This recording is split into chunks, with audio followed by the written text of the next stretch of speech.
204 low and medium income families will benefit from newly launched Maitlandsocial housing units in Cape Town. Lobby group Ndifuna Ulwazi says while it welcomes the move, the city needs to release prime land faster in order to address the effects of apartheid spatial planning and create more inclusive areas to live in the metro. Nasiphi reports.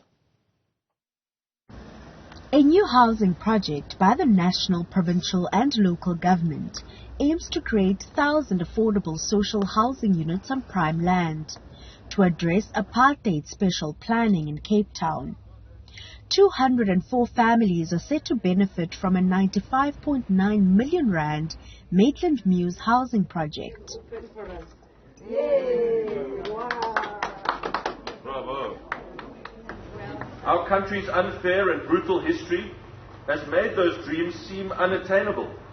But as we can see today, that doesn't always have to be the case.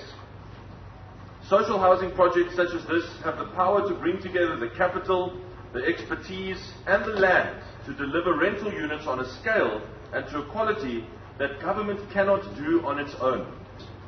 And that is part of our pipeline of 6,500 social housing units in the pipeline across the city, and make Cape Town a more fair, more inclusive city with much more affordable housing in well-located parts of the city. Housing lobby group Ndifuna Ulwazi has welcomed the move, but says more must be done to create an inclusive city. Very glad to see it, but at the same time, we maintain that a lot more needs to be done, and it needs to be done a lot faster. There is still a vast amount of vacant and underutilized public land in Cape Town, owned by the city, the province and the national government, and we need to see some real urgency because the demand and the need for this type of housing is absolutely massive. And I think, the real value of social housing compared to other sort of housing programs or type of affordable housing is that it is targeted at well-located areas and it is targeted at undoing the legacy of spatial apartheid. I mean, anyone that spends any time in Cape Town can see that we're one of the most segregated cities anywhere on earth. The Human Settlement Minister, Mamuluko Kubai, says the matter is critical to her department.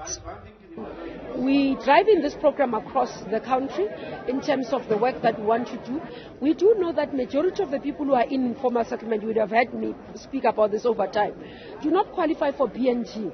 So these are the people who would have an opportunity to own a property or to live in these areas, either in terms of rent to own, others starting in rental because they don't want to own. Others are coming from other areas.